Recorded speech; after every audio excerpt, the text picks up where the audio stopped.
예, 안녕하세요. 예, 매일 밤에 뵙다가 이렇게 낮에 뵈니까 훨씬 아름다우십니다. 다들. 예, 되게 사람들은 어두운 조명에서 올 때 이쁜데 여기는 어떻게 다 다르네요. 밝으니까 훨씬 이뻐 보이십니다. 더 이뻐 보이는 이유는 아마 이 자리가 가득 찬 그런 느낌이 아닐까 이렇게 생각을 해봅니다. 혹시 오늘 이번 주간 저를 처음 보신 분이 계시다라면 어떻게 해야 될까요? 잘 오셨습니다. 앞으로는 계속 보지 못하겠지만 주 뜻 안에서 정말 이 교회가 내 마음에 가득 찰 수 있는 여러분 인생에서 복된 곳이 됐으면 좋겠습니다. 같이 기도하겠습니다.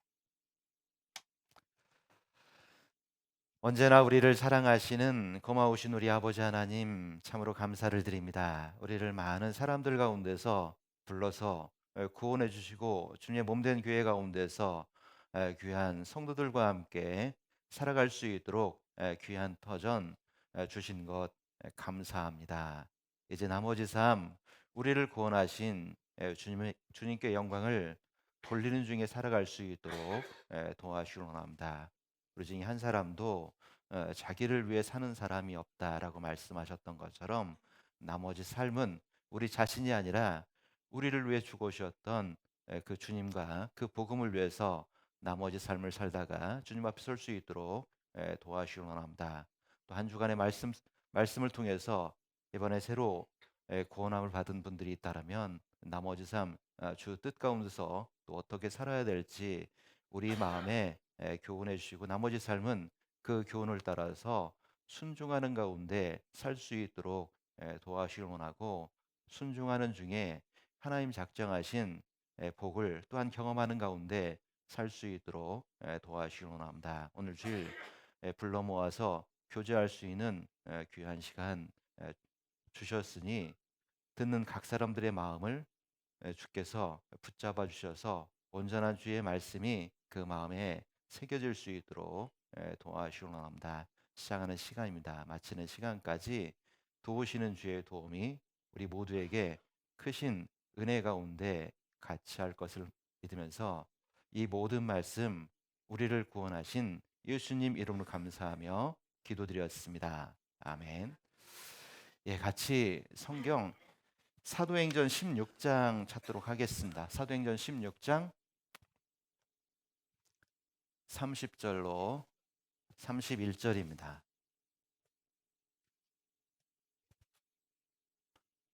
신약 성경 216쪽쯤에 있을 것 같습니다. 16장 30절로 31절입니다. 네, 찾으셨으면 같이 천천히 읽겠습니다. 저희를 데리고 나가 가로되 선생들아 내가 어떻게 하여야 구원을 얻으리까 하거늘 가로되 주 예수를 믿으라 그리하면 너와 내 집이 구원을 얻으리라 하고. 어제도 찾았던 본문 말씀 30절 말씀이었습니다. 가장 좋은 질문이라고 말씀드렸고 좋은 질문은 좋은 대답을 얻을 수 있다라고 말씀을 드렸는데 사도가 그 질문을 받고 이렇게 그 간수에게 말합니다. 주 예수를 믿어라. 무엇이든 말씀만 하시면 제가 그대로 하겠습니다라고 간수가 자기 자세를 낮추고 물었다라면 사도는 그 질문에 대해서 가장 합당한 대답을 했습니다. 주 예수를 믿는 것 빼놓고는 우리가 해야 될 그 어떤 것도 없다라고 하는 것을 말하고 있습니다. 여러분 한 주간 이렇게 성경을 배웠는데 성경이 사실인 것 아시겠습니까? 대답이 확실하십니다. 자, 그러면 성경이 사실일 뿐만 아니라 보이지 않는 하나님 계시다라고 하는 것도 아시겠습니까? 예, 저는 믿느냐라는 질문보다는 그래서 아시겠느냐 이런 질문을 먼저 던져봅니다. 왜? 이렇게 들어보니까 알겠으니까 금방 대답하는 것은 쉽거든요. 자, 그리고 또 생각해 보면 보이지 않는 하나님 계시는 것도 알겠고 그 하나님 앞에 내가 죄인이라고 하는 것도 인정하시겠습니까? 예, 이 대답은 조금 현찮네요. 왜 그럴까요? 예, 아마 주중에 못 나오신 분들은 거기까지는 잘 모르겠는데 이런 건 아니시겠죠? 우리가 그 말씀을 자세히 들어보면 아하, 내가 하나님 앞에 죄인이구나라고 하는 것도 인정할 수 있습니다. 그런데 그런 우리를 위해서 하나님이 독생자이신 예수 그리스도를 보내주셨고, 그분이 우리를 위해서 피 흘려 주심으로 말미암아서 우리의 모든 죄가 처리됐다라고 하는 것 어떻게 아시겠습니까? 예, 아유, 감사합니다. 이쪽이 대답을 너무 잘해 주셔서 감사합니다. 예, 좋은 대답은 더 신나는 말을 들을 수 있습니다. 자, 그래서 우리가 말씀을 듣고 쭉 들어보니까 이해하고 알겠고, 나의 문제도 이렇게 다 처리가 되었구나라고 하는 것을 알 수 있습니다. 그러면 정말 그런지 몇 가지 교차 테스트를 해보면 확실히 알 수 있겠죠. 자, 제가 교차 테스트를 한번 해보겠습니다. 자, 그러면 온 세상 사람들의 죄는 다 처리가 되었을까요? 아유, 감사합니다. 아주 더 힘있게 대답하시네요. 네. 자, 만약에 온 세상 사람들의 죄는 다 처리되었습니까? 라고 하는 질문에 네라고 대답하셨다라면 말씀을 잘 들으셨습니다. 한 가지만 더 물어보도록 하죠. 그렇다면 모든 사람이 다 천국 갈 수 있다는 말일까요? 아니요. 대답이 아주 경쾌합니다. 아니요. 예, 여러분은요? 이쪽 분들은요? 또 금방 배우셨네요. 아니요, 그러시네요. 예. 그렇습니다. 자, 어떤 분들은 자 이렇게 말하는 분들이 있습니다. 야, 그럼 온 세상 사람들의 죄는 다 처리됐다면 다 천국 갈 수 있겠네? 이렇게 묻는 사람들은 무엇인가 말씀을 다 알지 못했고 다 듣지 못한 결국이 그렇게 말할 겁니다. 말씀을 잘 들었다라면 아니요 이렇게 정확하게 대답할 수 있을 겁니다. 여기까지 대답했다라면 여러분들은 지난 한 주간의 말씀을 잘 들었다라고 말씀드릴 수 있습니다. 왜 모든 사람의 죄는 다 처리됐지만 그런데 모든 사람이 다 천국 갈 수 없냐? 그 분명한 이유가 있습니다. 하나님이 독생자 예수 그리스도를 보내셔서 피 흘리심으로 말미암아서 모든 사람들의 죄는 다 사해 놓으셨습니다. 대속 사역을 완성하셨습니다. 그래서 모든 사람의 죄는 다 깨끗이 처리가 되었습니다. 자, 그런데 그것이 나에게 효력을 발생하려면 가장 중요한 한 가지가 있습니다. 무엇이 있어야 될까요? 주 예수를 믿어라라고 요구하고 있습니다. 믿을 때 그 모든 대속 사역이 내게 효과를 지속시킬 수 있고 내 모든 죄가 깨끗이 처리된 것을 우리는 알 수 있을 겁니다. 자, 그래서 하나님이 모든 죄는 다 처리해 놓으셨지만 한 가지 죄는 결코 처리할 수 없는 게 있습니다. 무슨 죄일까요? 믿지 않는 겁니다. 그래서 요한복음 16장 9절 말씀에는 이렇게 되어 있습니다. 같이 한번 읽어보겠습니다. 죄의 대여함은 저희가 나를 믿지 아니함이요. 죄가 뭐냐? 남겨진 죄가 있습니다. 이 죄는 결코 하나님이 처리할 수가 없습니다.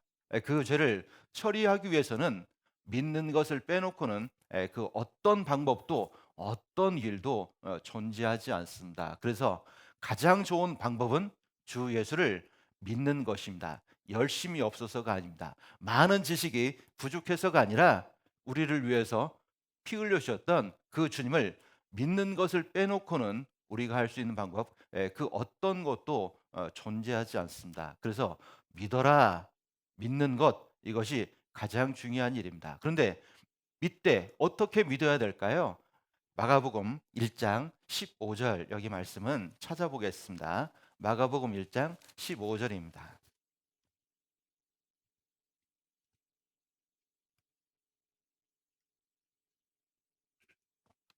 1장 15절. 15절 같이 읽겠습니다. 가라사대 때가 찼고 하나님의 나라가 가까웠으니 회개하고 복음을 믿으라 하시더라. 믿되 회개하고 믿는 겁니다. 회개 그러니까 사람들이 이상한 것만 생각합니다. 자, 도대체 회개하고 믿는다라고 하는 그 회개가 어떤 의미입니까? 쉽게 말하면 사전적인 의미를 본다라면 돌이켜 고침을 받는 것, 그것이 회개할 겁니다. 그런데 좀 불명확하죠. 그래서 정확한 하나님 말씀은 회개를 어떻게 의미하고 있는지를 한번 찾아보면 그 의미를 정확하게 알 수 있습니다. 회개란 어떻게 하는 거냐? 악인은 그 길을, 불의한 자는 그 생각을 어떻게 하고요? 버리고, 그리고 그 걸음을 여호와께로 돌이키는 것, 돌아서는 것, 이것을 회개라고 말합니다. 우리는 그동안 다 우리의 인생길을 직진으로만 살아왔습니다. 그런데 그 길이 어떤 길인지도 모르고 그 길 끝에 무엇이 있는지도 몰랐습니다. 물론 인생을 살다가 조금씩 인생을 바르게 살아본 적은 있죠. 그런데 회개는 그 조금 바뀐 것을 회개라고 말하지 않습니다. 교통 표지판으로 본다면 회개는 완전히 돌이키는 유턴을 말합니다. 그래서 확 돌아서는 겁니다. 죄인의 길을 가다가 이 길이 잘못되었구나 라고 하는 걸 깨닫고 이 길 끝이 영원한 멸망이 있구나라고 하는 것을 분명히 깨닫고 그 걸음을 누구에게로 돌이키냐? 하나님께로 돌이키는 것, 확 돌아서는 겁니다. 회개하고 돌아설 때 실은 우리 마음 가운데 확신이 주어집니다.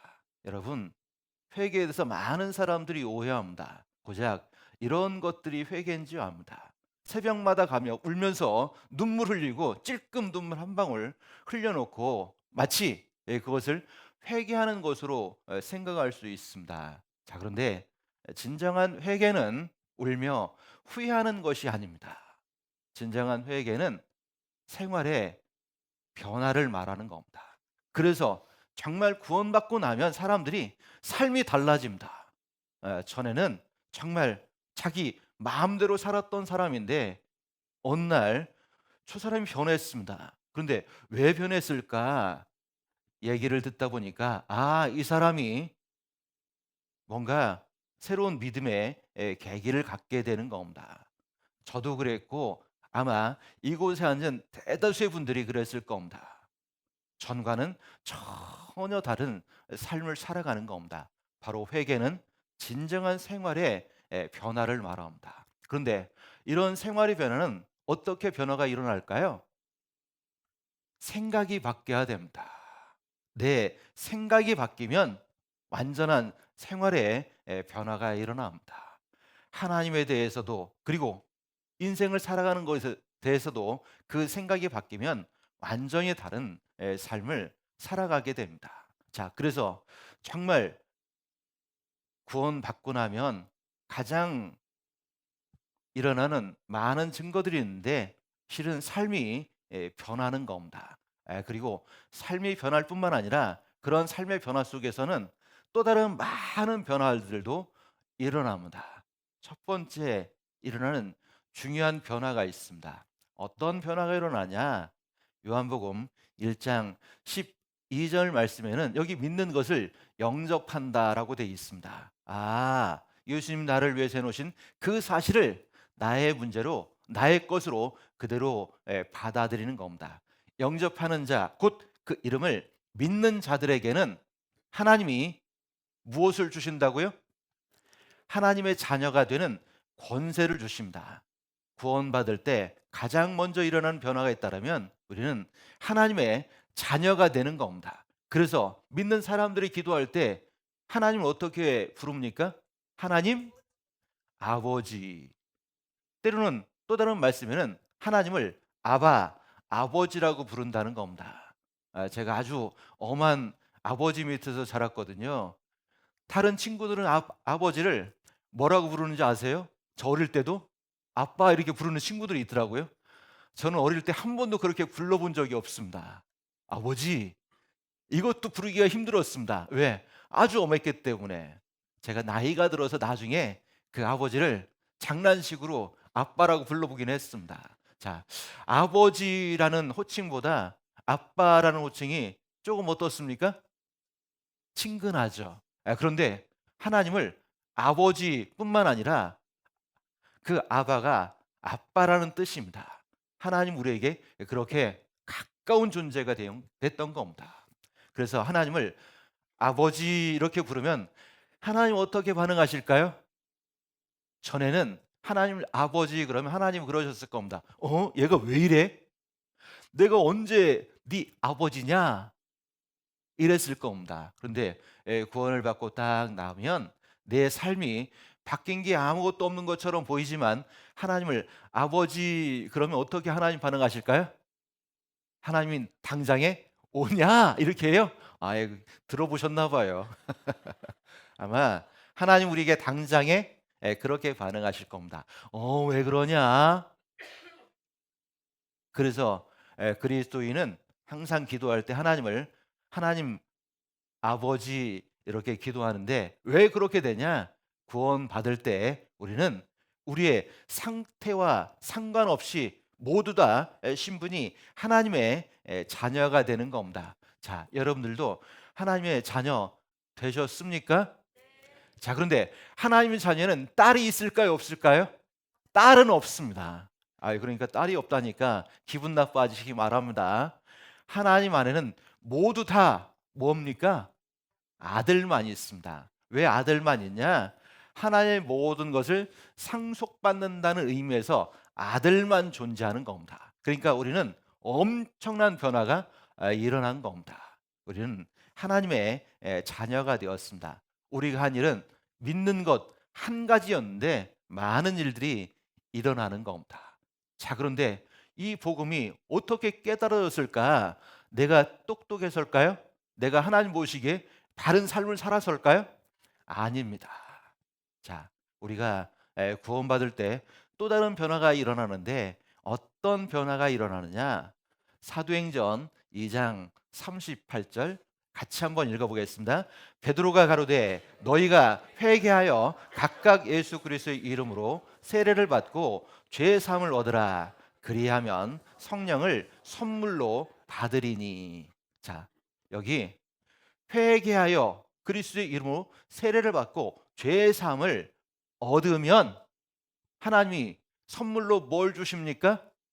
성령을 선물로 주신다는 겁니다. 여러분, 작은 선물 하나 받아도 어떻습니까? 여기 기쁜 사람 한 사람밖에 없나 보네요. 받아본 적이 없으신가요? 아마 작은 선물 하나 받아도 기쁘죠. 특히 내가 바라던 것, 원하던 것을 받으면 더 어떨까요? 더 기쁘고 감동이 되죠. 자, 우리는 바로 성령을 선물로 받았습니다. 선물로 받았다라고 하는 것을 어떻게 알 수 있습니까? 구원받고 나면 전에 없던 기쁨이 내 속에서 생겨나는 것을 우리는 느낄 수 있습니다. 저도 이 말씀을 처음 듣고 아침에 갈 때 하늘하고 그 말씀을 듣고 올 때 하늘하고는 달랐을까요? 똑같았을까요? 경험이 있으신가 봐요. 다르더라고요. 하늘을 보니까 나도 모르게 찬양이 나왔습니다.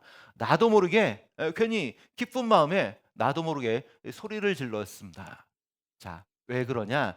성령을 선물로 주면 어떠냐? 유쾌하는 날이 주님께로부터 이르기 때문에 그렇습니다. 자, 그래서 그 기뻐하고 감사한 마음은 어떻게 되냐? 내 삶을 송두리째 바꿔줍니다. 자, 우리가 어떻게 구원받았냐? 내가 똑똑해서 구원받은 게 아닙니다. 성령이 그 모든 하나님 깊은 것이라도 다 깨닫게 도와주시기 때문에 우리는 그 성령의 도움으로 우리가 구원을 받은 겁니다. 그래서 그 성령이 우리 속의 역사에서 깨닫게 된 사람은 어떠냐? 자기 구원에 대한 것, 내가 하나님 자녀인 것을 어떻게 하냐? 마음속에 확신하는 마음이 있습니다. 그러니까 흔들리지 않습니다. 그런 확신이 없으면 어떻게 합니까? 소망이 없으면 흔들리고 결국은 복음조차도 그 마음에 큰 위로가 되지 않습니다.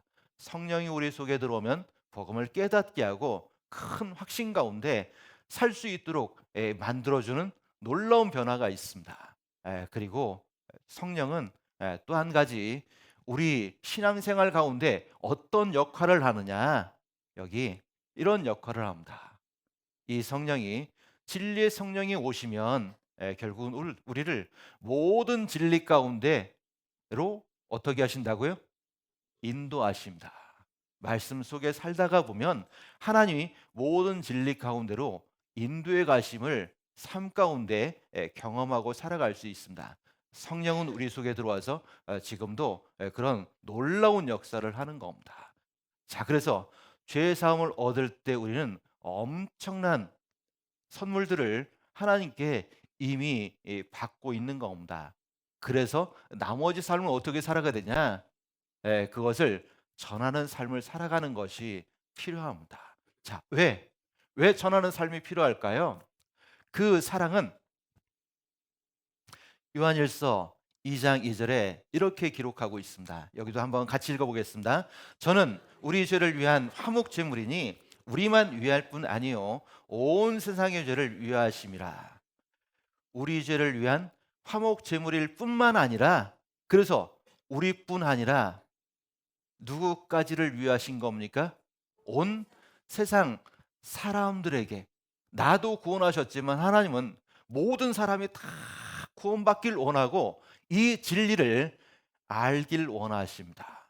그래서 진리는 가장 쉽게 놓으셨고 구원 얻는 방법도 가장 쉽게 놓으신 겁니다.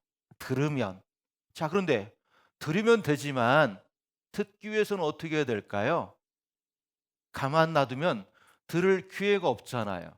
그래서 먼저 우리만 위할 뿐 아니요 구원받은 우리만 위한 것이 아니니까 이제 우리는 그것을 온 세상 사람들에게 이 복음을 들을 수 있도록 인도해 주는 것이 필요합니다. 그것을 전도라고 말하는데, 자, 그런데 생각해 보세요. 우리에게 온 세상 사람들은 너무 범주가 넓어요. 자, 그런데 범주가 너무 넓어서 그것은 잘 모르겠지만 나만 아니라 누구를 위해서 이 복음을 허락해 주셨냐? 여기 사도행전 16장 31절 말씀을 보면 명확해집니다. 주 예수를 믿으면 내가 구원받는 것 당연하겠죠?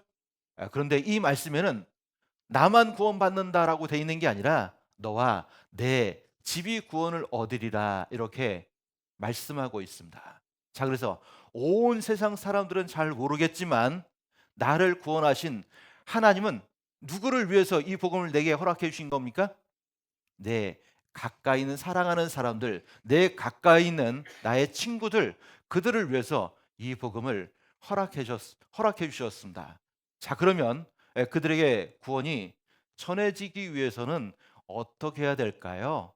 자, 나머지 시간들은 바로 어떻게 하면 이 복음을 또 다른 사람들에 알리는 가운데 나의 신앙 또한 머물러 있는 것이 아니라 더 자라가는 열매 맺는 신앙으로 살아갈 수 있을까라고 하는 것들을 말씀드리려고 합니다.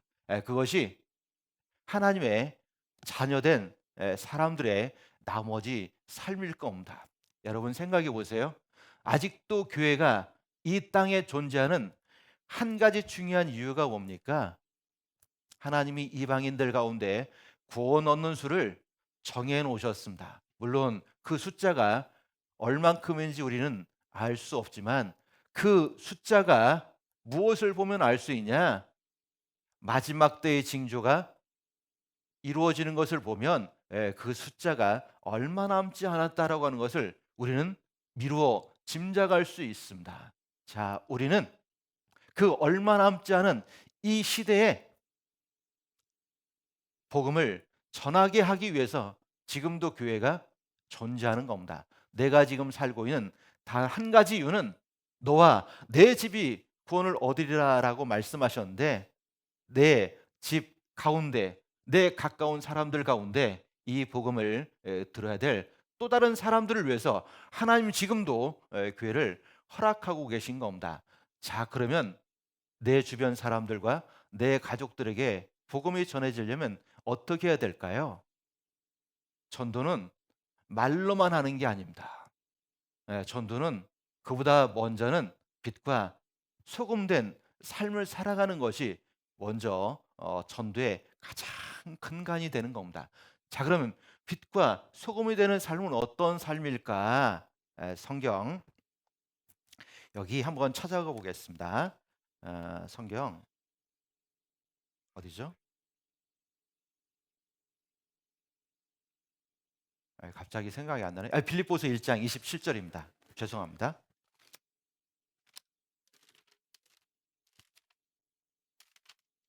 1장 27절입니다. 1장 27절입니다.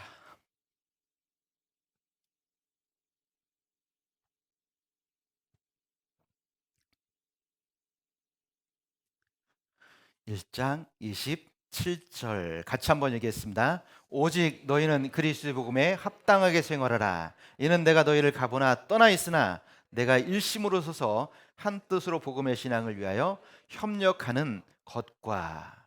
자, 어떻게 살아가는 것이 빛과 소금으로 살아가는 거냐? 여기 빌립보서 1장 27절 말씀에는 이렇게 기록하고 있습니다. 그리스도 복음에 어떻게 생활하라고요? 합당하게 생활하라. 이렇게 말합니다. 자, 그러면 합당하게 생활하는 삶의 내용이 뭡니까? 죄 안 짓는 삶이 아닙니다. 대개 어르신들을 이게 상담하다 보면 참 이게 잘 안 되는 것 같습니다. 어젯밤에도 한 어르신과 이렇게 얘기하는데 예수님 우리 죄를 위해 다 해결해 놓으신 것 말을 했다가도 천국 갈 수 있습니까? 그러면 아유 그건 조금 이라고 말하면서 여전히 그 죄의 문제가 이렇게 말끔하지 않습니다. 왜? 아직 내 속에 죄가 있거든요. 그리고 죄 안 지면서 살아갈 자신이 없거든요. 자, 그러니까 아이 그런 내가 어떻게 천국 가냐 이런 생각을 종종 하는 분들이 있습니다. 자, 그런데 복음에 합당한 삶은 천국 가는 삶은 죄 안 짓는 삶이 아닙니다. 그럼 어떻게 하는 것이 복음에 합당한 생활이냐? 이렇게 하는 것이 복음에 합당한 생활입니다. 다른 버전을 보면 이렇게 이 복음에 합당한 생활을 의미하고 있습니다. 복음에 걸맞는 옷을 입고 살아라. 복음에 걸맞는 옷이 뭘까요? 복음은 근본적으로 어떤 소식입니까? 기쁜 소식입니다. 근본적으로 어떤 소식입니까? 그보다 좋은 소식이 없죠. 기쁘고 좋은 소식과 같은 그 복음을 내가 깨달았다라면 삶 가운데 기뻐하고 감사하는 삶을 살아가는 것, 그것이 어쩌면 복음에 걸맞는 옷을 입고 살아가는 겁니다. 때로는 정말 내가 봤을 때도 좋은 환경도 아니고 어려움 가운데 살아가는데 항상 기뻐하는 사람이 있습니다.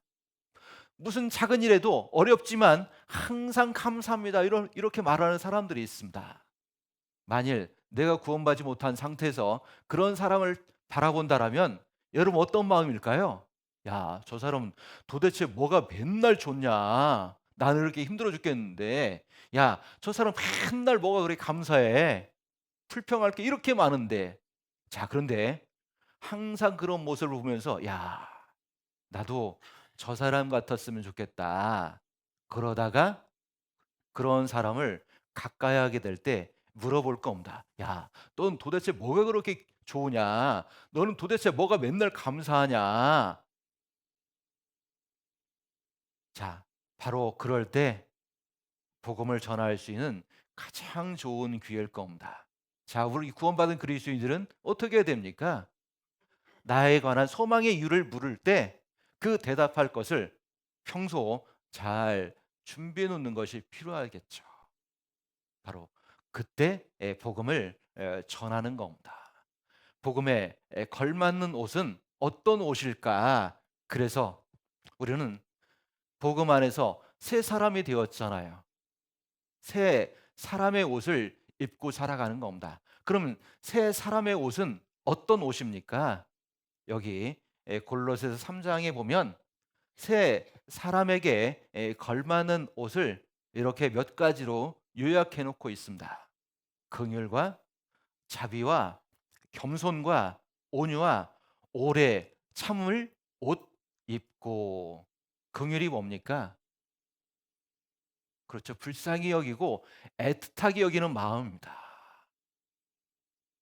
구원받고 나면 다른 사람들을 바라볼 때 어떤 마음이 들까요? 야, 나에게 계속 이렇게 안 좋게 말하는 사람도 불쌍히 여기는 마음, 애틋하게 여기는 마음이 있습니다. 왜요? 몰라서 그렇거든요. 우리 주님도 그런 마음이셨습니다. 그래서 정말 저 사람에게 복음이 있으면 참 좋을 텐데라고 여기는 그런 마음을 갖고 살아가는 겁니다. 그게 복음에 합당한 삶입니다. 자비 뭡니까? 사람을 가엾게 여기는 거죠. 그러니까 자꾸 도와주고 싶고, 그래서 구원받은 사람들은 뭔가 옆에 있는 사람들에게 자꾸 자기 것을 나누어 줍니다. 제가 어떤 분들에게는 그런 부탁까지 해요. 너무 그렇게 하니까 다른 사람들에게 너무 막 저자세로 그렇게 하지 말라고. 왜? 그렇게 하면 어떻게 볼까요, 사람들은? 예? 예, 하여튼 너무 그렇게 하면 호구로 봅니다. 요즘 사람들은. 그래서 적당히 해야 되는 겁니다.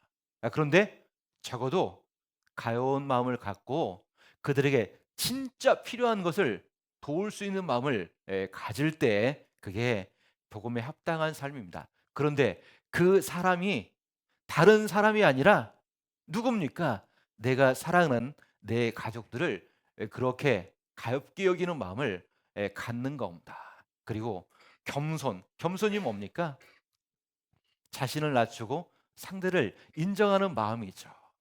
그런 마음을 옷 입으면 아마 그런 사람들을 통해서 복음이 전해지도록 되일 겁니다. 그리고 온유와 오래 참이 뭡니까? 복음 전하다 보면 화낼 만한 일이 없을까요? 많을까요? 많습니다. 그런데 여태 잘하다가 언제 다 와르르 무너지죠? 뭐에서 다 무너져 버리죠? 화를 내 가지고. 예? 잘 참고 잘했는데 한 번 화내서 와장창 무너집니다. 그리고 또 뭐예요? 후회하죠. 자, 그러니까 후회할 일 하지 않으려면 어떻게 됩니까? 화가 나면 어떻게 해야 되겠습니까? 화장을 하십시오.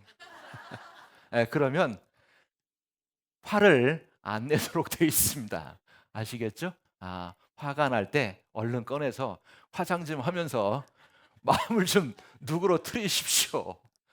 그러면 애써 했었던 그 수고를 통해서 복음이 전해지는 그 일에 우리가 부끄러움이 없을 겁니다. 자, 그래서 새 사람을 입을 때 그 모든 옷에 더해야 될 게 있습니다. 사랑을 더하는 겁니다. 참, 요 천안 동국교회도 새 계명 서로 사랑하라. 교회 안에서만 사랑하는 게 아니죠. 우리가 서로 사랑하면 복음이 세상 밖에 다 전해질 겁니다.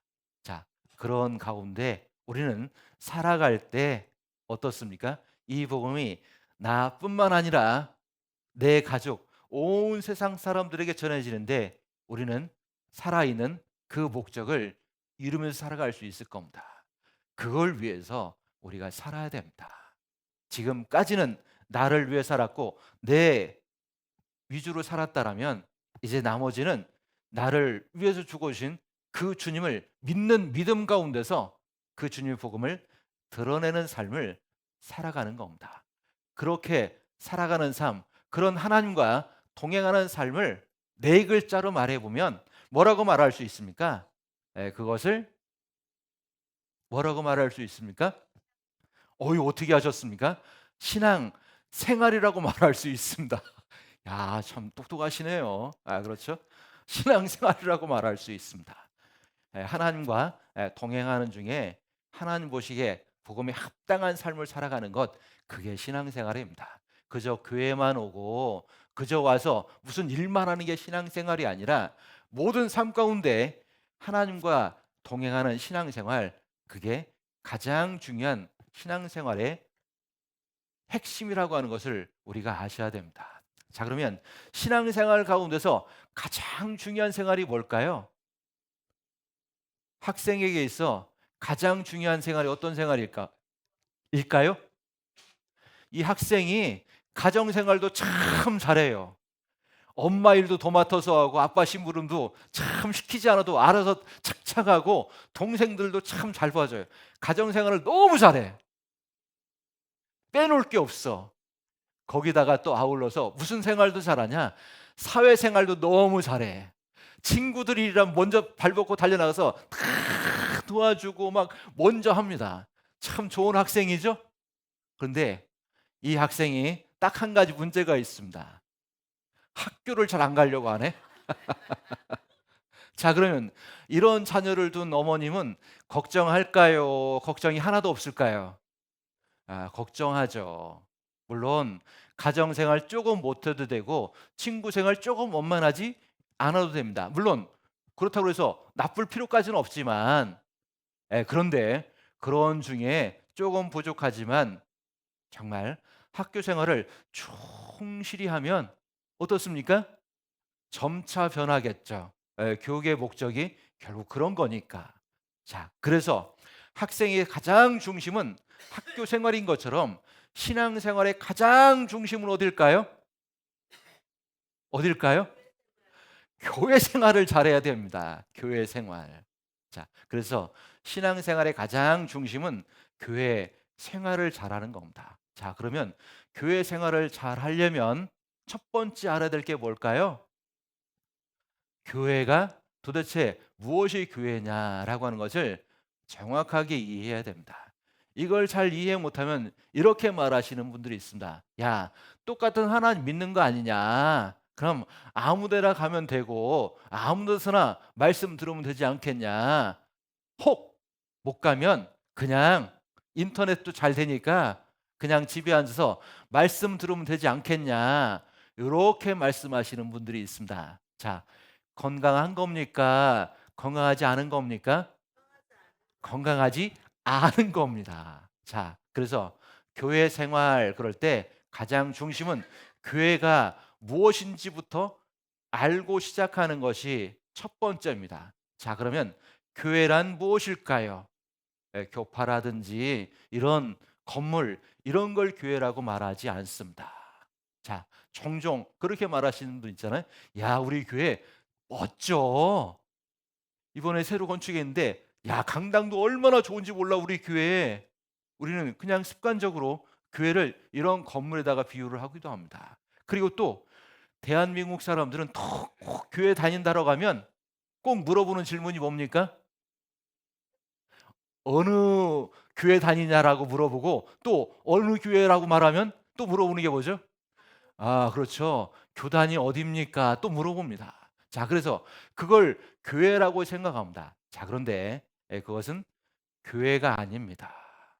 자, 그러면 성경에서 말하는 교회는 무엇을 교회라고 말하냐? 교회는 사람입니다. 그런데 어떤 사람이냐? 여기 고린도전서 1장 2절 말씀 같이 한번 읽어보겠습니다. 고린도에 있는 하나님의 교회 곧 그리스도 예수 안에서 거룩하여지고 성도라 부르심을 입은 자들. 자, 교회란 무엇입니까? 교회 곧 성도들을 말합니다. 사람은 사람인데 무엇을 교회라고 말하냐? 성도들을 교회 이렇게 말합니다. 다른 말로 말하면 거듭난 사람들의 모임, 이게 교회입니다. 많은 사람이 모여 있습니다. 그런데 그 중에 거듭난 사람이 없다라면 하나님 보실 때 그것은 교회가 아닙니다. 그냥 사람들의 모임일 뿐입니다. 그곳에 두, 세 사람 있더라도 거듭난 사람들이 모여 있다라면 그게 뭐라고요? 교회. 그러니까 똑같은 하나님 믿으니까 다 교회가 아니라 먼저 우리가 눈여겨봐야 될 것은 그 가운데 정말 거듭난 사람들이 있느냐, 거듭난 간증이 있느냐, 요게 교회를 판가름하는 가장 좋은 척도가 되는 겁니다. 자, 그래서 이 교회를 세 글자로 줄여서 말해 볼 수 있습니다. 제가 세 글자로 줄여드리겠습니다. 거사모. 거사모 뭐죠?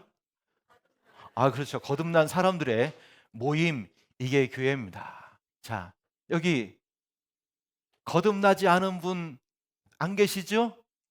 제가 보니까 얼굴을 보니까 다 거듭나신 것 같아요. 왜? 얼굴이 다 미소가 써 있는 걸 보니까 말씀이 깨달아지는가 봐요. 자, 그래서 거듭난 사람들의 모임, 이게 교회입니다. 그러니까 성도들이 모여 있는 곳, 이게 교회인 겁니다. 자, 이 교회를 분명히 알고 그 성도들과의 삶 속에 살아가는 것, 이게 교회 생활의 가장 큰 핵심입니다. 자, 이 교회에 머리가 있습니다. 누가 머리실까요? 예수님이 교회의 머리이십니다. 그래서 교회를 이 사람의 몸으로 비유를 해 놓으셨습니다. 그러면 구원받은 우리는 무엇입니까? 그 머리에 붙어 있는 여러 지체들입니다.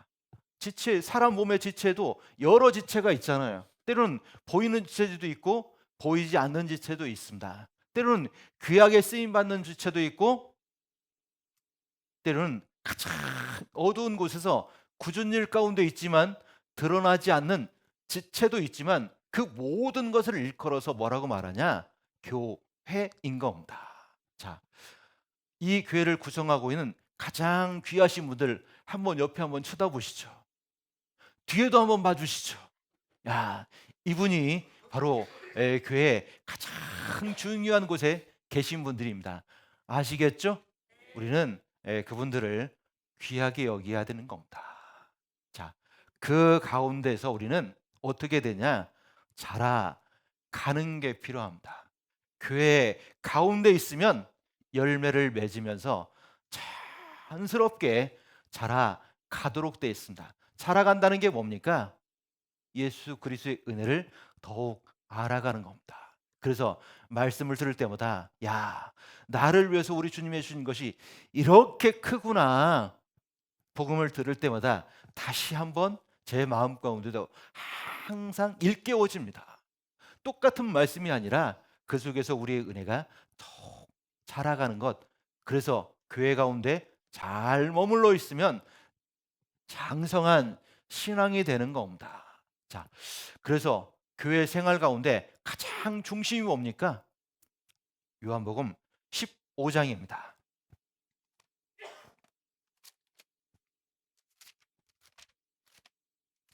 요한복음 15장 3절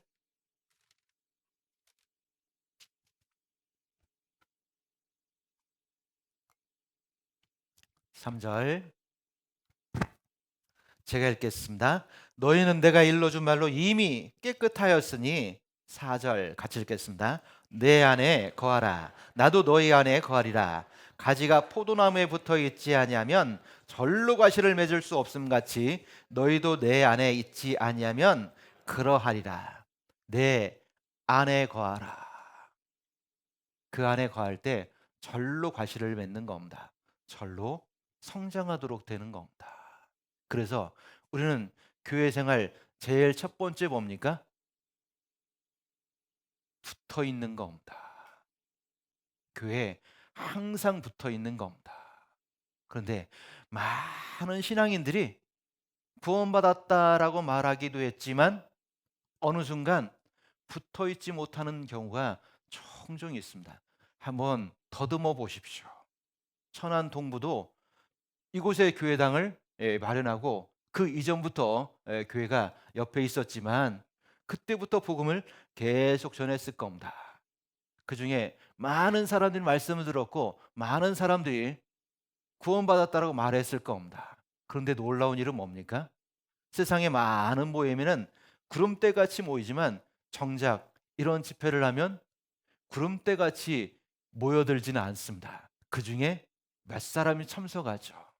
그리고 그렇게 말씀을 참석했지만 다 구원받습니까? 또 그중에 일부가 구원받습니까? 그중에 일부가 구원받습니다. 자, 그런 분들이 쌓여서 지금 다 있으면 지금 이 천안 동부교회 대강당이 좁을까요? 충분할까요? 좁겠죠. 그런데 지금 우리에게 이 정도의 강당인데 왜 그렇게 됐을까요? 많은 사람들이 붙어 있어야 되지만 결국 떨어져 있는 분들이 참 많다는 겁니다. 자, 신앙에서 가장 중요한 첫 번째가 뭐냐? 붙어 있는 겁니다. 그런데 왜 붙어 있어야 될까?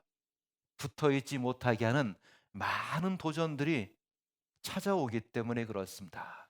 자, 왜 붙어 있지 못하게 하는 도전들이 많이 교회 가운데 찾아올까요? 사단도 있지만 한번 면면을 보세요. 자, 우리는 구원받은 죄인들이 모여 있는 것이 어디입니까? 교회다 보니까 구원받은 죄인이다 보니까 다 자기 나름대로 성격 있어요, 없어요? 요게 부딪힌다니까요. 그러다 보니까 어떤 분들은 이렇게 말하시는 분들이 있습니다. 무슨 일만 있으면 뭐라고 말해요? 나? 교회? 아유, 그런 말을 다른 데는 하지 안 하셨으면 좋겠습니다. 오늘만 이런 얘기 하셔야 돼요. 근데 꼭 그런 분들이 있습니다. 자, 그런데 가장 중요한 것은 어떤 일이 있든 무슨 일이 있든 항상 교회 안에 머물러 있는 겁니다. 그러면 해결됩니다. 그러면 그 모든 것이 오해도 풀립니다. 그리고 그 가운데 있으면 하나님 합당한 삶 가운데 성장과 열매 맺는 그런 마땅한 삶을 살 수 있도록 한다는 겁니다. 자, 그래서 교회 가운데 있어야 됩니다. 왜? 교회 가운데 있을 때 우리는 보호받을 수 있기 때문에 그렇습니다. 여기 보세요. 여기 참 이 솥대들도 보면 지혜가 있습니다. 이 새끼들을 어디다 뒀습니까? 야, 니는 저기 가서 놀아. 애들은 가라 그럽니까? 애들은 가운데 콕 모아놨습니까? 여기 깡 모아놨잖아요. 이번에 새로 구원받으신 분들 다른 데 못 가게. 예. 여기 있어야 돼. 여기 왜 여기 있어야 될까요? 자, 쟤들이 그러겠죠. 아유, 가까워 죽겠어. 왜 여기 탁 가둬놓은 거야. 그런데 저게 은혜입니다. 왜요? 저 가운데 딱 머물러 있을 때 왜 은혜가 주어질까요? 옆에 얼마나 사나운 짐승들이 호시탐탐 노리고 있습니까? 사단도 그렇게 합니다. 지금도 사단은 연약한 신앙인들을 공격해서 무너뜨리려고 부릅뜨고 있다니까요. 보이세요? 부릅뜨고 있는 거 보이세요? 눈 감고 있으면 잘 안 보이시고요. 우리 눈을 부릅뜨고 있어야지 그런 게 다 보입니다. 그러면 그런 일이 있을 때 부릅뜨고 있는 신앙인들이 이렇게 말합니다. 야, 또 사단이 우리를 이렇게 쪼개지게 만들고 있네. 내가 잘 이겨내야지. 이런 마음이 되는 겁니다. 자, 교회 가운데 있을 때 우리의 신앙도 지켜지고 모든 어려움 가운데서 다 지켜집니다. 아시겠죠? 따라하겠습니다. 나는 무슨 일이 있든지 어떤 일이 있든지 꼭 교회 가운데 있을 거야. 꼭입니다. 꼭. 혹시 목사님이 이렇게 밀어냈어요. 그 어디 있어야 될까요? 그럴 일 없지만 혹시 그러더라도 어디 있어야 되겠어요? 그렇죠. 교회예요. 교회 가운데 꼭 있는 겁니다. 그런데 교회 가운데 붙어 있을 때 어떻게 있어야 될까요? 항상 가까이 붙어 있어야 됩니다. 말씀을 들을 때도 가까이, 모든 모임에도 항상 가까이, 매일 교제 장소, 말씀 장소에서 항상 잘 보이는 것, 요게 잘 붙어 있는 겁니다. 아시겠죠? 예. 그래서 그렇게 붙어 있다가 공주 갈릴리 오면 어디도 붙어 있어야 되겠어요? 거기도 또 붙어 있어야 되겠죠? 붙어 있다 보니까 붙어 있다 보면 저 또 볼 수 있을까 못 볼까요? 보겠죠? 그때 인사하세요. 모른 척 하지 마시고 잘 붙어 있습니다. 눈도장 찍기입니다. 자, 그래서 우리가 항상 잘 붙어 있는 것이 교회 생활의 가장 중심입니다. 자, 그래서 우리가 잘 붙어 있어야 되는데 그런데 종종 우리는 많은 도전을 받습니다. 물론 신앙이 어리고 처음 올 때는 얼마나 아름다워 보입니까? 다 체계적으로 잘 짜여져 있는 것처럼 보이고 모든 것이 다 보호되는 무엇입니까? 제주도의 돌담입니다. 모든 밭을 이렇게 돌담을 다 쳐놓거든요. 짐승이 들어오는 것도 막지만 여기 바람이 부는 것을 막아주는 거거든요. 이 안에 있을 때 곡식이 잘 자라고 잘 익고 많은 추수를 걷어낼 수 있습니다. 자, 교회가 마치 이런 담장과도 같습니다. 그래서 멀리서 보면 참 좋아 보입니다. 그래서 이런 말씀을 처음 들을 때 참 교회 오면 다 어떻게 보입니까? 천사처럼 보여요. 야, 너무 좋아 보여. 야, 그런 교회는 자꾸 오고 싶습니까? 그만 오고 싶습니까? 자꾸 오고 싶죠. 그래서 그것에 끌려서 또 듣다가 또 듣다가 구원받고 이렇게 신앙생활 하는 겁니다. 자, 그런데 처음에는 그랬는데 이제 조금 익숙해져서 교회에 이 사람 저 사람이 보입니다. 그러면 그때도 천사처럼 보입니까? 엉성해 보입니까? 이렇게 엉성해 보입니다. 야, 참 모양도 다 제각각, 말하는 폼도 다 제각각, 성격도 다 제각각. 그걸 보면서 야, 한 사람 한 사람 보이면서 종종 실수를 합니다. 어떤 실수를 할까요? 판단을 한다니까요. 자, 그런데 중요한 건 이겁니다. 하나님은 교회를 깎은 돌로 세우신 게 아닙니다. 그냥 있는 그대로 우리를 부르셨습니다. 맞죠? 여러분에게 야, 너 그거 정리하고 와. 이렇게 말씀 듣겠습니까? 그냥 있는 그 상태로 우리를 다 부르셨습니까? 그 상태로 부르셨습니다. 교회도 그렇습니다. 그래서 교회에 들어와도 인위적으로 목사님이 야, 이거 잘라내. 이렇게 해야 됩니다. 이렇게 안 합니다. 말씀을 전하고 말씀에 따라서 성령의 도움 가운데 변하도록 도와주지 누구도 딱 이렇게 나누지 않습니다. 그러다 보니까 교회가 어떻습니까? 때로는 엉성해 보이지만 그런데 하나님이 그걸 허용하신 겁니다. 하나님이 그 가운데 역사하시는 겁니다. 그러니까 저 제주도 돌담도 엉성해 보이지만 바람을 맞서서 잘 서 있습니다. 저는 의아했습니다. 제 시골 동네가 돌담을 쌓아놨거든요. 돌담을 이렇게 쌓아본 적이 없습니다. 저런 빈 공간을 딱딱딱 막아서 돌담을 쌓죠. 그런데 제주도 돌담은 이렇게 쌓습니다. 그래서 아니 왜 저렇게 돌담을 쌓지? 바람 불면 혹하닥 넘어갈 것 같은데 잘 넘어갈까 안 넘어갈까요? 왜 안 넘어가요? 통해서요? 그것도 이유가 있지만 중요한 이유가 있습니다. 여기 제주도에 이런 돌들은 들어보면 가벼워요? 잘 모르셔서 그렇습니다. 가서 직접 들어보세요. 보기보다 상당히 무겁습니다. 왜요? 요게 지하에서 뭐가 녹았습니까? 이게 그냥 용암인데 그 안에는 많은 광석 성분이 들어 있습니다. 그래서 훨씬 무겁습니다. 그래서 작지만 이게 상당히 무겁습니다. 그래서 탁 얼려만 놔도 바람에 웬만하면 흔들리지 않고 이게 너무 튼튼하니까 어떻게 됩니까? 이렇게 바람이 통할 수 있도록 이렇게 해놔야지만 잘 서 있을 수 있답니다. 지혜입니다. 자, 그런데 보세요. 이렇게 엉성하게 보이는 것 같아도 그런데 이런 교회를 이루고 있는 중요한 일꾼들은 결코 그렇지 않습니다. 보세요. 이 교회를 이루고 있는 일꾼들은 잘 다듬어진 사람들입니다. 그래서 지금과 교회가 안전하게 튼튼히 서 있는 겁니다. 제가 이렇게 천안 동구 보니까 옛날에 제가 10년 전에 왔었거든요. 그런데 그때도 중요한 역할을 감당하고 있던 분들이 지금도 여전히 그 위치에서 똑같이 살고 계십니다. 어느덧 어떤 일꾼들은 저기 있는 분들처럼 이제 중요한 직책에서 물러났지만, 그래도 때로는 잘 보이지 않지만 여전히 그 위치에서 때로는 잡초에 가리고 그 위치를 잘 지켜내고 있습니다. 바로 우리는 그런 분들로 인해서 지금 나에게까지 복음이 전해졌다라고 하는 것을 알고 감사할 수 있어야 될 겁니다. 자, 그런데 어떤 분들은 그런 분들은 원래 다 잘하는지 압니다. 그런데 생각해 보세요. 여기 이런 일꾼들도 잘 그동안 교회에서 잘 다듬어졌죠. 그래서 교회를 안정감 있게 바치고 있습니다.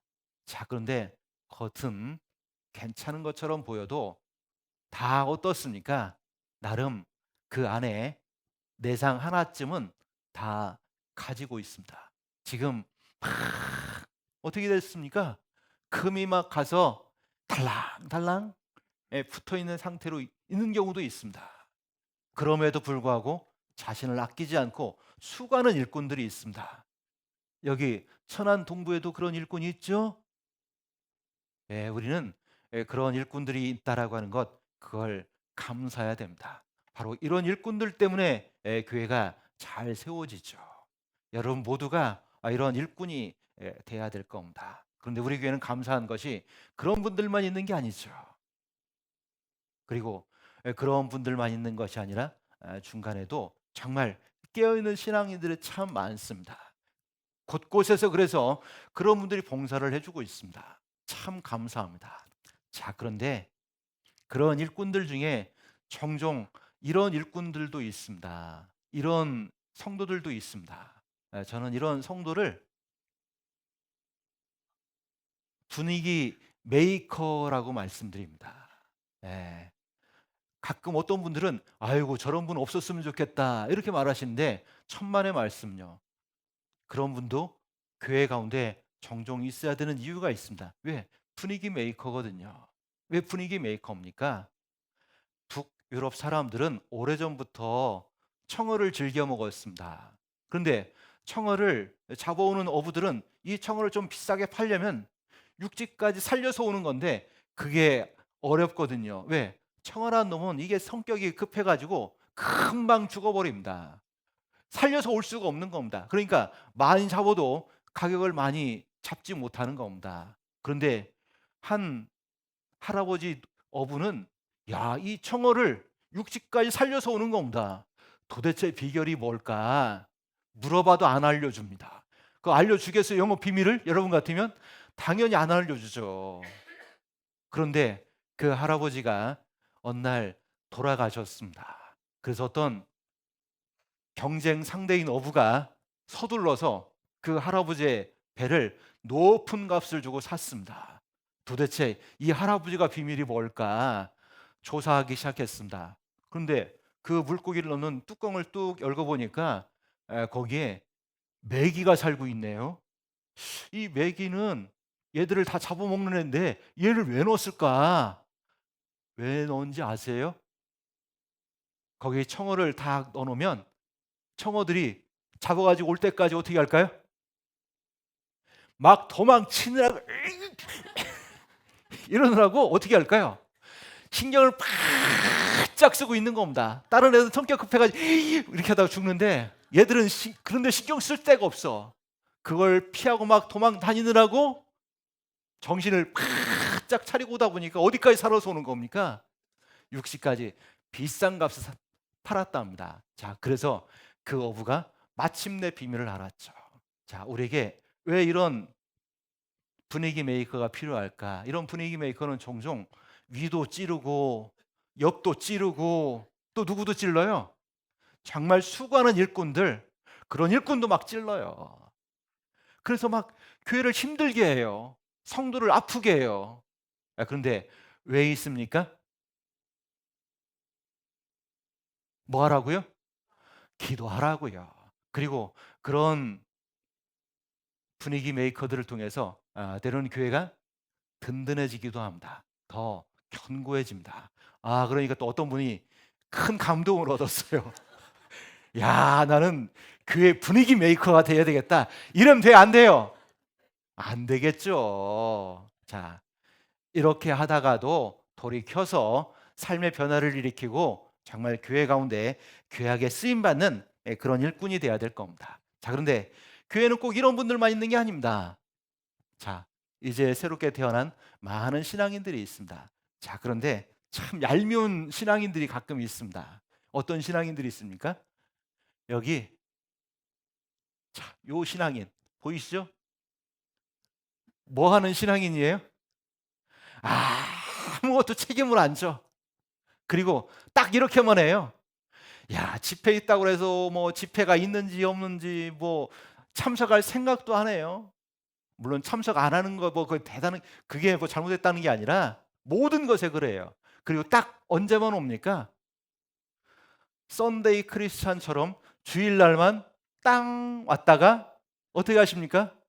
밥만 먹고 교제도 없이 땅 갑니다. 그리고 아무런 수고도 안 합니다. 일명 시계추 그리스도인, 왔다 갔다. 신앙의 삶은 항상 제자리 왔다 갔다. 참 이런 신앙인 어때요?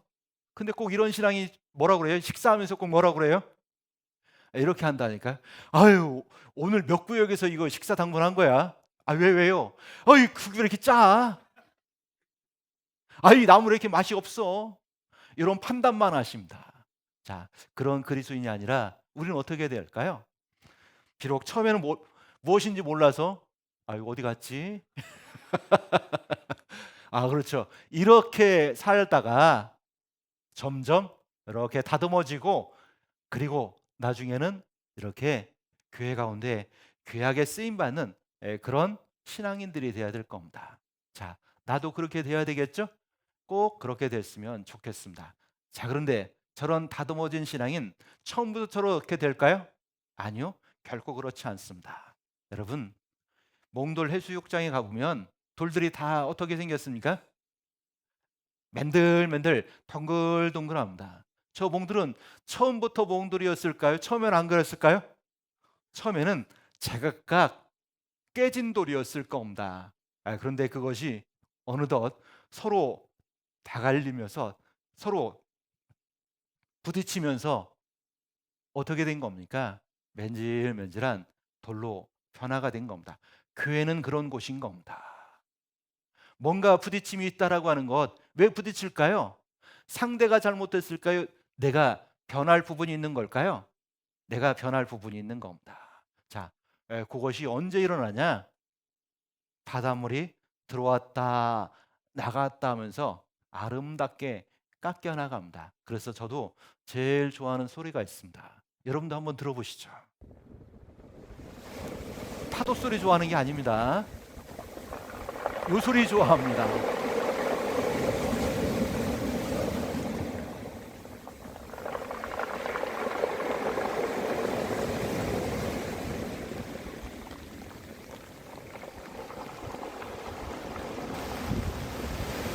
여기 가보신 분 계시죠? 저는 저 소리를 좋아합니다. 물이 들어오고 빠질 때 어떻게 합니까? 또 들어왔다 빠질 때 어떻게 합니까? 우리가 항상 교회 와서 말씀 속에 왔다가 또 교제하고 촥 빠지면서 어떻게 됩니까? 우리의 모난 부분이 자꾸 깎여 나가야 됩니다. 그래서 어느덧 저 사람 그리스도인 답네. 저 사람 신앙이 이제 성장을 했네. 이런 평가를 들을 수 있어야 됩니다. 아시겠죠? 그래서 교회 생활이 가장 중요합니다. 자, 그런 변화의 가장 중심에 뭐가 있을까요? 신앙생활의 두 번째 중요한 포인트가 있습니다. 뭡니까? 말씀 속에서 그렇게 되는 겁니다. 신명기 17장입니다.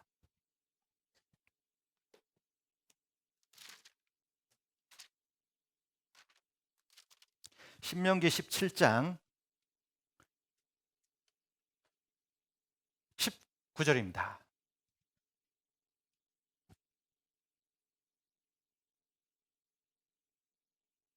17장 19절 같이 읽겠습니다. 평생에 자기 옆에 두고 읽어서 그 하나님 여호와 경외하기를 배우며 이 율법의 모든 말과 이 규례를 지켜 행할 것이라. 20절에 보니까 그리하면 돼 있습니다. 평생에 자기 옆에 두고 읽어서 그 말씀 경외하기를 배우면 어떻게 되냐? 그 마음의 형제 위에 교만치 않습니다. 그리고 좌우로 잘못 행하지 않습니다. 하나님 뜻 가운데 살아간다는 겁니다.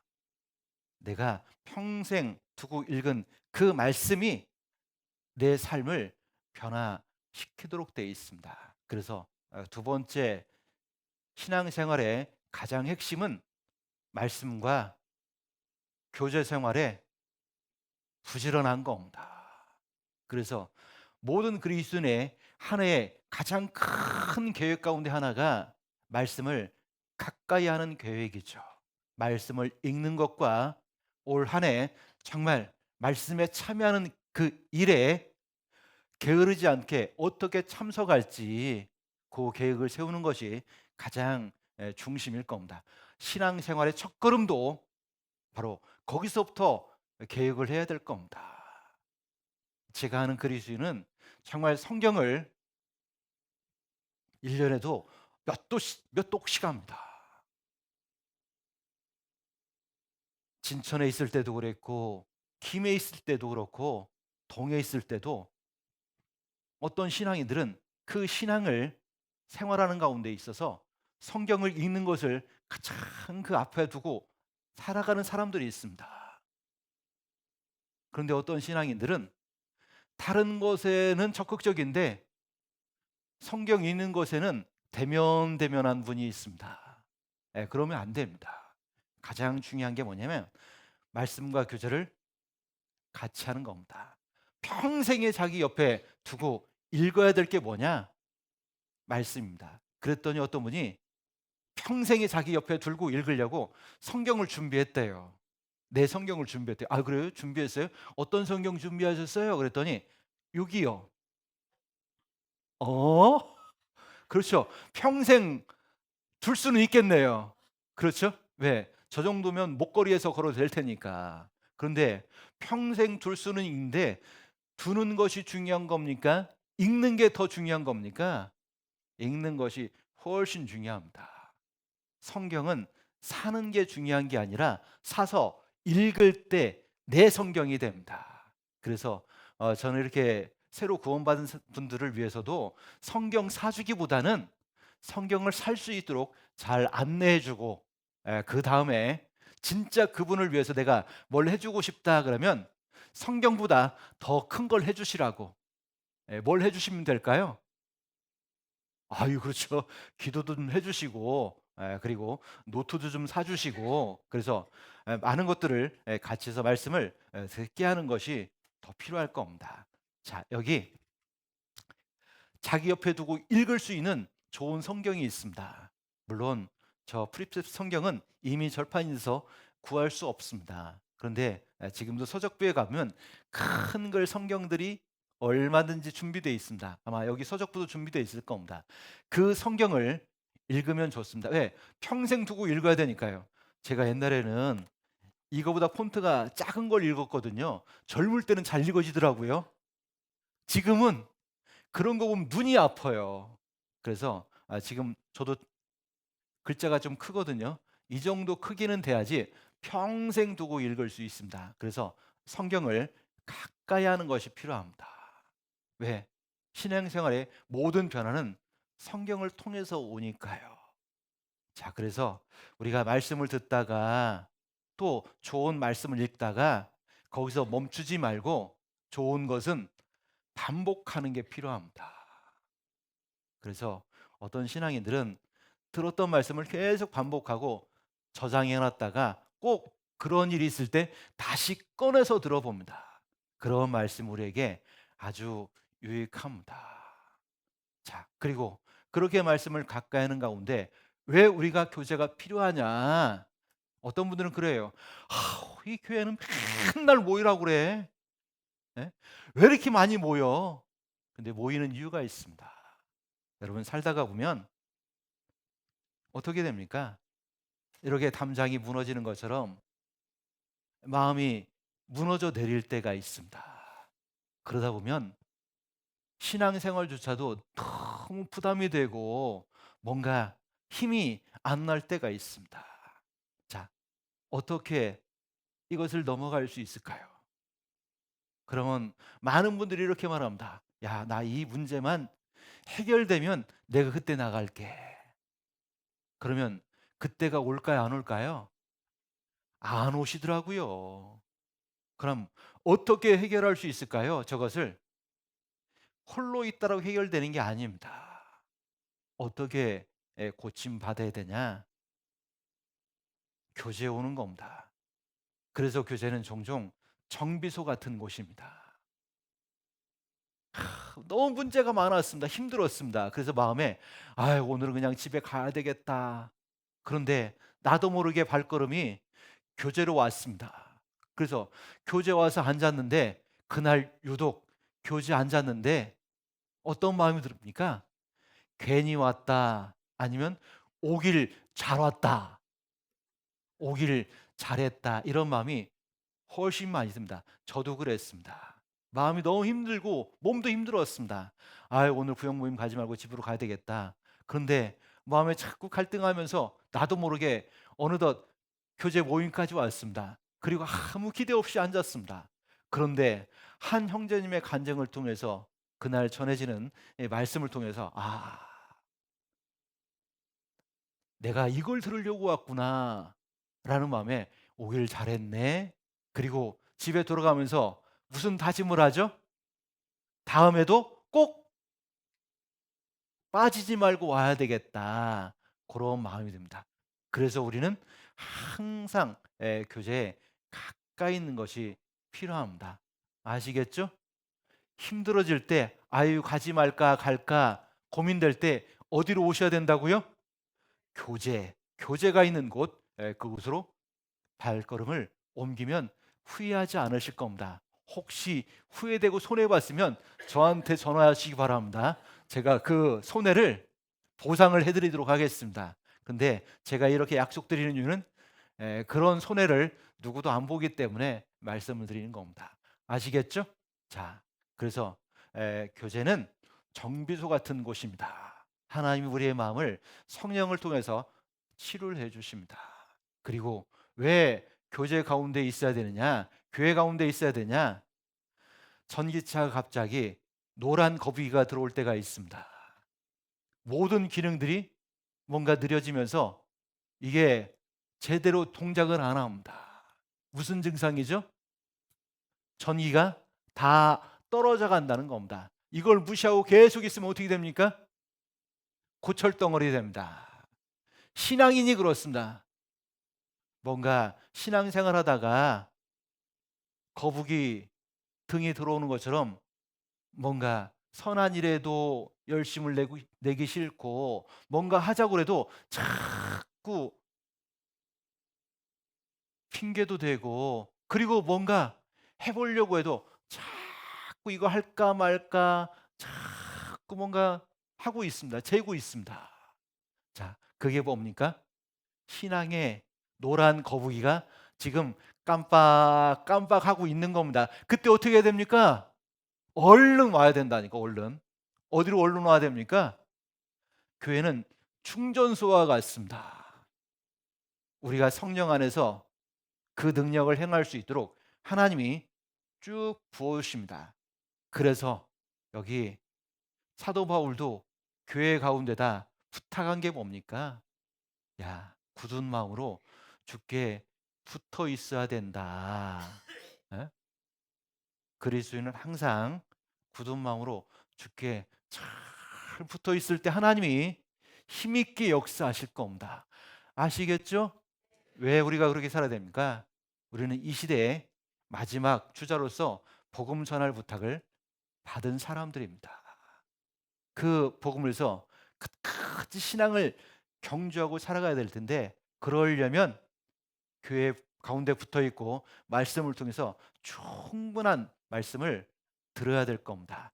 자, 그래서 우리는 무슨 일이 있어도 어떤 일이 있어도 항상 교회 가운데 꼭 붙어서 말씀을 평생 자기 옆에 두고 읽는 그런 그리스도인이 꼭 되었으면 좋겠습니다.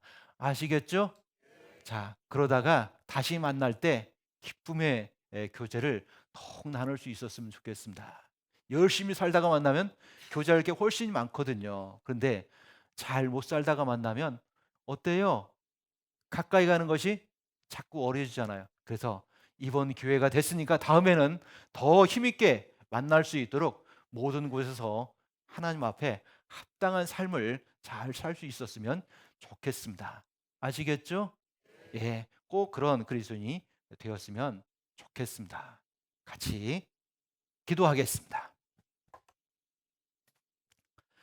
사랑이 많으신 아버지 하나님, 감사합니다. 우리를 많은 사람 가운데 구원해 주신 것 감사합니다. 또 우리에게 교회를 허락하셨고 나보다 먼저 구원받은 귀한 성도들을 허락해 주셔서 말씀과 같이 통역할 수 있는 귀한 봉사할 수 있는 교회를 허락해 주신 것 감사합니다. 또 이번 한 주간 복음 전할 수 있는 기회를 주셨고 같이 수고할 수 있는 기회 얻게 하신 것도 감사합니다.